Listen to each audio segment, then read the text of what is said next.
नमस्कार शिक्षक मित्र हो. पाठीमागील व्हिडिओमध्ये आपण 0 ते 4 पर्यंतच्या संख्यांचा वापर दैनंदिन परिस्थितीमध्ये करून वजाबाकीची शाब्दिक उदाहरणे सोडवितो. हा स्तर विद्यार्थ्यांना अवगत होण्यासाठी काय करता येईल ते पाहिले आहे.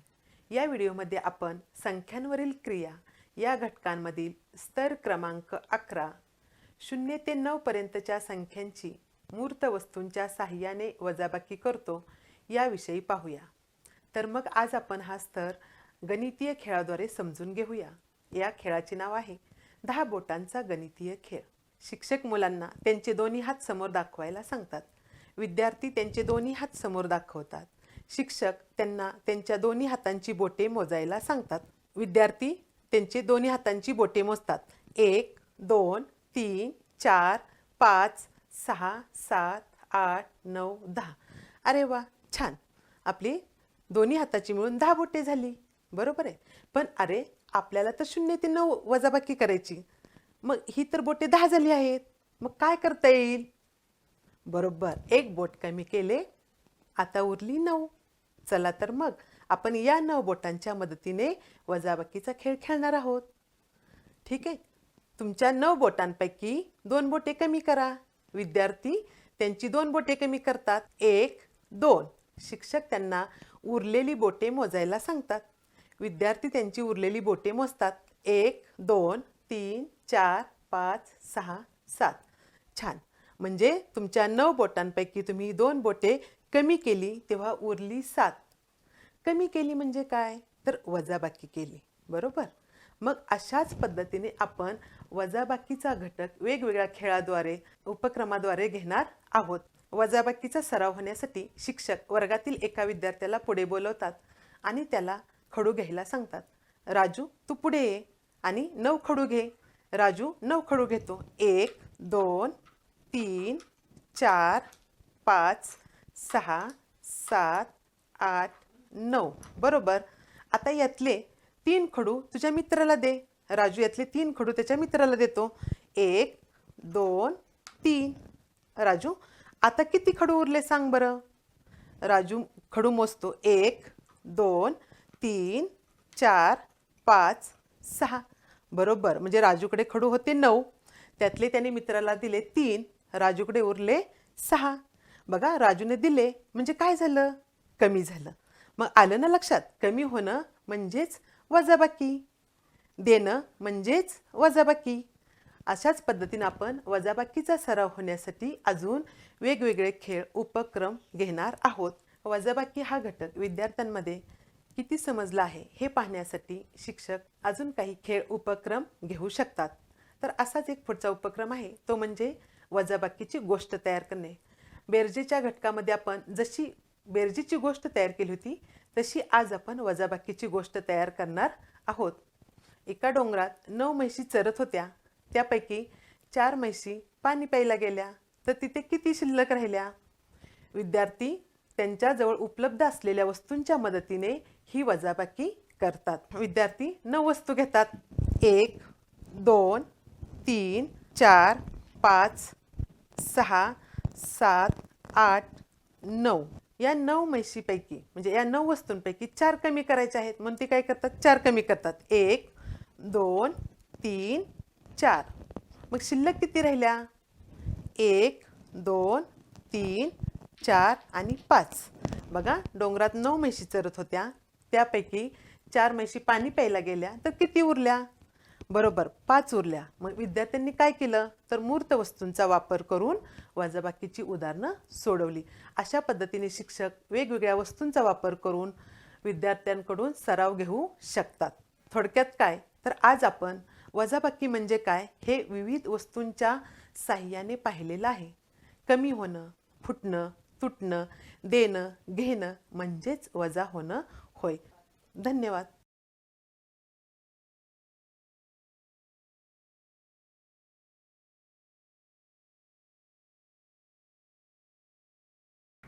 नमस्कार शिक्षक मित्रांनो, आज आपण गणित विषयाचा एक महत्त्वाचा घटक पाहणार आहोत. तो म्हणजे 0 ते 9 संख्यांची मूर्त वस्तूंचा वापर करून वजाबाकी करणे. या अगोदर आपण वजाबाकी म्हणजे काय हे पाहिले आहे, परंतु आपण विद्यार्थ्यांना मूर्त वस्तूंचा वापर करून जर अध्यापन केले तर ते अधिक प्रभावशाली ठरू शकते. यासाठी आपण दैनंदिन वस्तूंचा वापर केला तर अधिक चांगले. जसे गणित शैक्षणिक साहित्य पेटीतील एकक ठोकळे. हे एकक ठोकळे आपण पाहतच आहात. त्याच पद्धतीने आपल्या शाळेमध्ये गणित साहित्य पेटीमध्येच रंगीत बाहुल्या आहेत, त्याही आपण या ठिकाणी पाहू शकता. यामध्ये आपण पेन्सिलचाही वापर करू शकतो. त्याच पद्धतीने खडूंचाही आपण प्रत्यक्ष सहभाग घेऊ शकतो. मी या ठिकाणी उदाहरणादाखल चेंडू घेतलेले आहेत. आपण मोजून दाखवूया, जेणेकरून वस्तूंना मोजण्याचा सराव होतो, तसेच विद्यार्थ्यांची अचूकताही वाढते. तर आपण चेंडू मोजूयात. यामध्ये 1 2 3 4 5 6 7 8 व 9 अशा पद्धतीने आपण 9 चेंडू घेतलेले आहेत. आता या मोजलेल्या 9 चेंडूपैकी आपण 6 चेंडू ट्रेमध्ये घेणार आहोत. तर हे ट्रेमध्ये घेत असताना आपण तेही 6 चेंडू मोजायचे आहेत. 1 2 3 4 5 व 6. जेव्हा आपण 6 चेंडू बाजूला घेतो तेव्हा किती चेंडू शिल्लक राहिले असा प्रश्न आपण विद्यार्थ्यांना विचारावा आणि त्यांना उत्तरासाठी वेळसुद्धा द्यावा. विद्यार्थ्यांकडून येणारे उत्तर याचा आपण स्वीकार करावा, जेणेकरून विद्यार्थ्यांमध्ये उत्साह वाढतो. तर चला आपण शिल्लक राहिलेले चेंडू मोजूयात. 1 2 व 3. या ठिकाणी 3 चेंडू शिल्लक राहिलेले आहेत, म्हणजेच याचे उत्तर 3 आहे. आणि ज्यांचे उत्तर बरोबर आलेले आहे त्यांचे अभिनंदनही करावे. तर आपण मूर्त वस्तूंचा वापर करून अध्यापन करत असताना प्रत्यक्ष विद्यार्थ्यांचा सहभाग जेवढा घेऊ तेवढा आपला घटक विद्यार्थ्यांना समजण्यास मदत होणार आहे. यामध्ये जेव्हा आपण 0 ते 9 पर्यंतच्या संख्यांचा मूर्त वस्तूंचा वापर करून वजाबाकी करतो तेव्हा परिसरात उपलब्ध असणाऱ्या वस्तू घ्याव्यात. जसे दगड, चिंचोके, गोट्या, मणी अशा वस्तू घ्याव्यात. तसेच विद्यार्थ्यांना गृहपाठ देतो तेव्हा शेंगदाणे, हरभरे किंवा दगड यांचा वापर करून वजाबाकी करण्यास सांगावे. शिक्षकांनी हे लक्षात घ्यावे. 0 ते 9 पर्यंतच्या संख्यांचा मूर्त वस्तूंचा वापर करून वजाबाकी करतेवेळी आपण काय करावे, तर प्रत्येक विद्यार्थी कृतीयुक्त सहभागी होतो की नाही हे पाहावे. यातील दुसरा मुद्दा आहे तो सहजासहजी उपलब्ध असणाऱ्या वस्तूच वजाबाकीसाठी घ्याव्यात. त्यानंतर यातील तिसरा मुद्दा आहे विद्यार्थ्यांकडून जोडीने अशा वस्तुरूप कृती करून घ्याव्यात. व चौथा आहे नेहमी विद्यार्थ्यांच्या उत्तराचा स्वीकार करून चूक की बरोबर ते समजावून सांगावे. अशा पद्धतीने आज आपण 0 ते 9 पर्यंतच्या मूर्त वस्तूंचा वापर करून वजाबाकी कशी करावी हे पाहिले. अशा पद्धतीचा वापर करून आपणही आपला घटक अधिक परिणामकारक करू शकतो.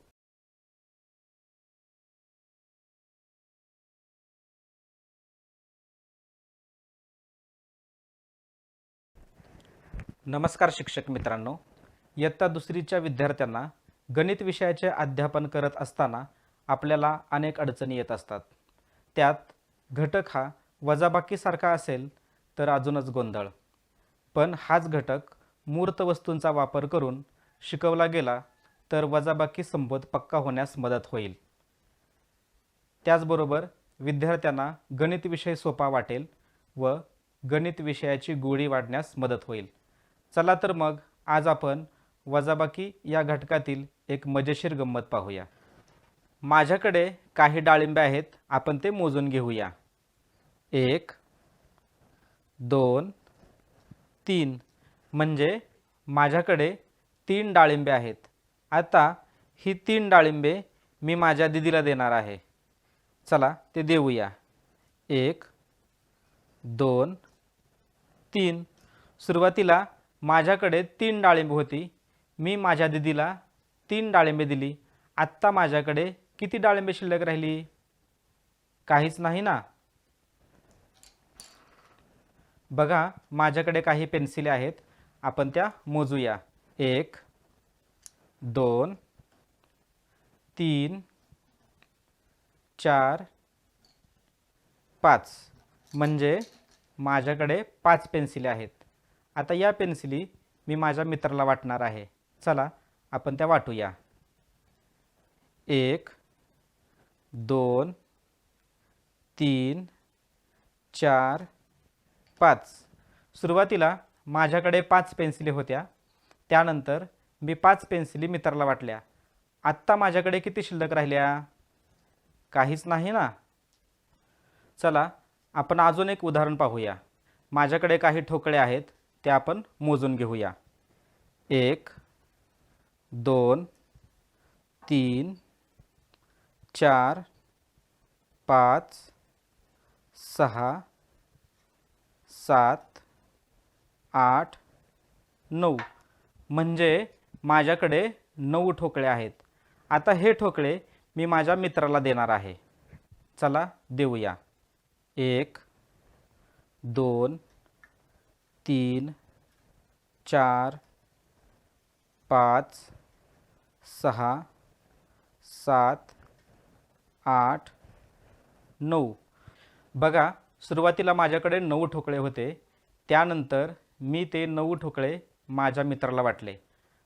आत्ता माझ्याकडे किती ठोकळे शिल्लक राहिले? काहीच नाही ना.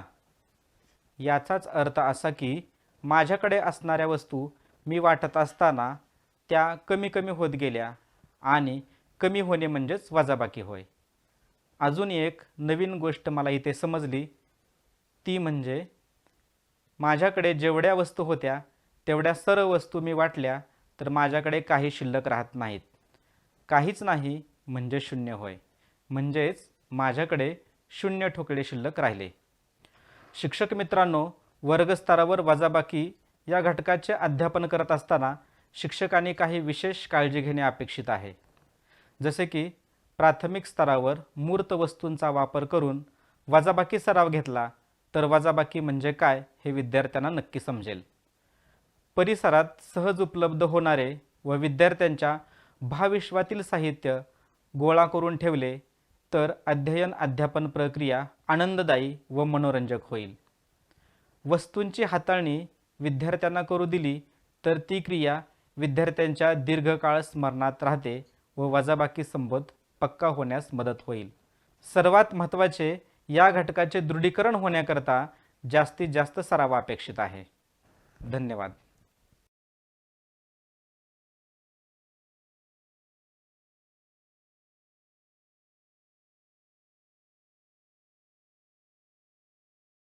नमस्कार शिक्षक मित्र हो.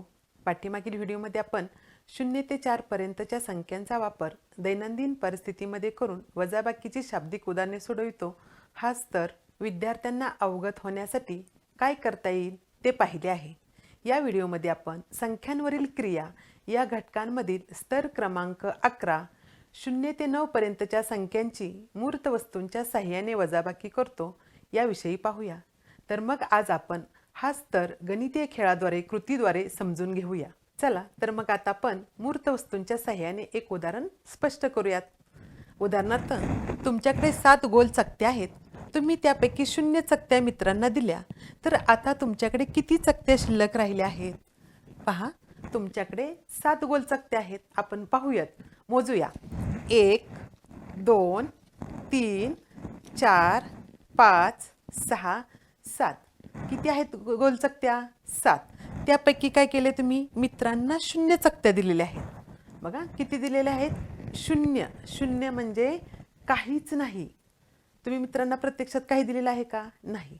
मग आता तुमच्याकडे किती चकत्या शिल्लक आहेत? पाहूयात आपण. 1 2 3 4 5 6 आणि 7. बरोबर, म्हणजे आपल्याकडे किती राहिल्या? 7. सुरुवातीला किती होत्या आपल्याकडे चकत्या? 7. त्यापैकी तुम्ही मित्रांना किती दिल्या? 0. 0 म्हणजे काहीच नाही.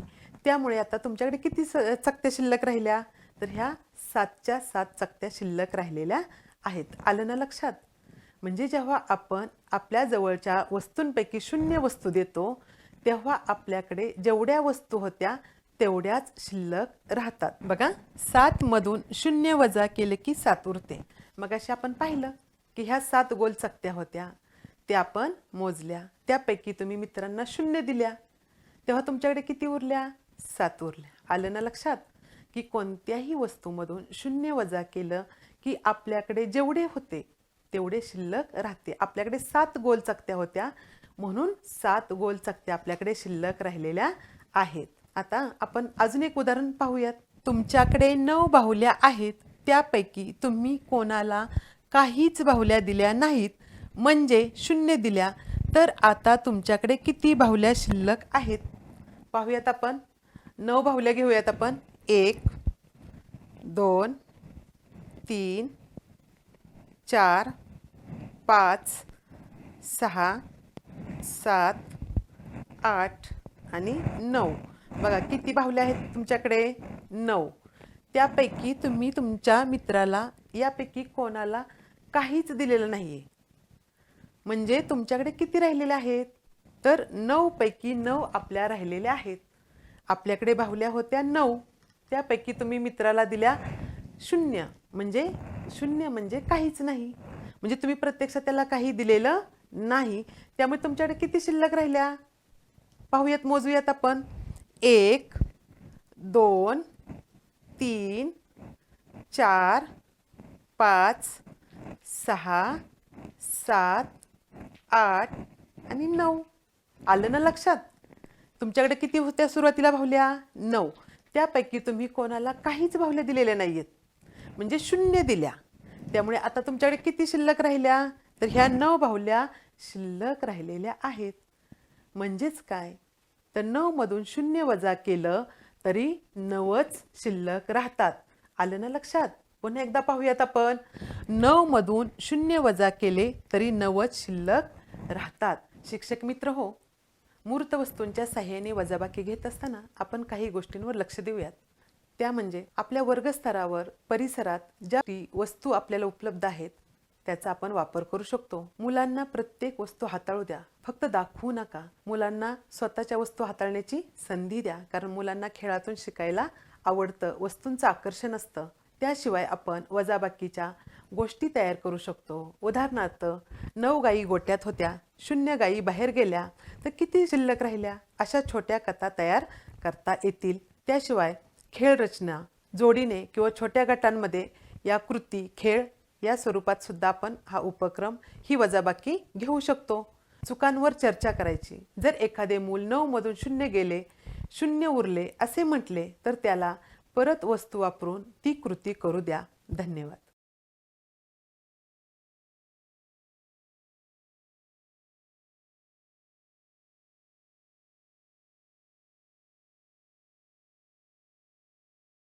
नमस्कार शिक्षक मित्रांनो, आज आपण 0 ते 9 पर्यंतच्या संख्यामध्ये मूर्त वस्तूंचा वापर करून वजाबाकी कशी शिकवावी हे पाहणार आहोत. या कृतीतून विद्यार्थी मोठी संख्या ओळखतील, तसेच विद्यार्थी त्यातून लहान संख्या वजा करतील आणि हे ते प्रत्यक्ष अनुभवातून शिकतील आणि उत्तर शोधतील. शिक्षक मित्रांनो, आपल्या आजूबाजूला अनेक वस्तू सहज उपलब्ध होतात. या ठिकाणी तुम्ही चित्रामध्ये पाहत असाल तर या ठिकाणी दगड आहेत, पेन्सिल आहेत, त्यानंतर वेगवेगळ्या बिया आहेत, भुईमुगाच्या शेंगा आहेत. अशा अनेक वस्तू आपण सहज उपलब्ध करून हे जे उदाहरणं आहेत हे वस्तूच्या साहाय्याने आपण विद्यार्थ्यांना समजावून सांगू शकतो. चला तर शिक्षक मित्र हो, आपण हे प्रत्यक्ष अनुभवातूनच शिकूया. आता माझ्याकडे या ठिकाणी वस्तुरूपात काही काड्या आहेत. मी या स्पंदनला ह्या काड्या मोजायला सांगणार आहे. स्पंदन, ह्या काड्या मोज आणि एक एक खाली ठेव. 1 2 3 4 5 6 7. म्हणजे माझ्याकडे या 7 काड्या आहेत. या 7 काड्यांपैकी स्पंदनला मी 3 काड्या बाजूला करायला सांगणार आहे किंवा काढून टाकायला सांगणार आहे. स्पंदन, यातील 3 काड्या काढून टाक बरं. 1 2 3 या तू बाजूलाच ठेव. आता सांग बरं किती शिल्लक राहिल्या. 1 2 3 4 म्हणजेच 7 मधून 3 काड्या तू ज्यावेळी घालवल्यास किंवा काढून टाकल्यास त्यावेळी तुझ्याकडे किती शिल्लक राहिल्या. 1 2 3 4 किती शिल्लक राहिल्या. 4 शिल्लक राहिल्या. म्हणजे अशा उदाहरणातून आपण विद्यार्थ्यांना हे समजावून सांगू शकतो. आता मी अजून एक वस्तू घेणार आहे. मी परिसरात सहज उपलब्ध होणारे जी पानं आहेत ती घेतली आहेत. सर्वप्रथम मी स्पंदनना सूचना करणार आहे की स्पंदन, ही एकूण किती पानं आहे ते मला सांग. स्पंदन सांग रे. 1 2 3 4 5 6 7 8 9 स्पंदन, ह्यातील 4 पानं तू काढून टाक बरं किंवा घालव. 1 2 3 4 छान. आता सांग बरं किती पानं शिल्लक राहिली. 1 2 3 4 5 छान. किती पानं शिल्लक राहिली. 5 छान, शाबास. तर शिक्षक मित्र हो, पहिलं जे उदाहरण आपण पाहिलं होतं ते काड्याचं, ज्याच्यामधून 7 मधून 3 काड्या ह्या कमी केल्या तर 4 काड्या शिल्लक राहिल्या. याच्यामध्ये विद्यार्थ्याने स्वतः ती कृती केली होती. त्याच्यामधून जे अध्यापनशास्त्रीय जे धोरण आहे ते म्हणजे करून शिकणे, हे प्रत्यक्ष विद्यार्थ्याने अनुभवातून शिकलं होतं. त्याचबरोबर दुसरे उदाहरण आपण जे पाहिले होते ते म्हणजे पानांचं. याच्यामध्ये मुलांना आधी मोठी संख्या दाखवून नंतर कमी करायला शिकवणे ही योग्य अशी पद्धत आहे. शिक्षक मित्रांनो, मूर्त वस्तूंचा वापर केल्यास विद्यार्थ्यांना वजाबाकी अतिशय सोपी होते. त्याचबरोबर विद्यार्थ्यांना जी वजाबाकीची भीती असते ती भीती कमी होते. त्याचबरोबर वजाबाकीची संकल्पना अतिशय चांगल्या पद्धतीने स्पष्ट होते. चला तर मग हे आपण वर्ग स्तरावर वापरून पाहूया. धन्यवाद.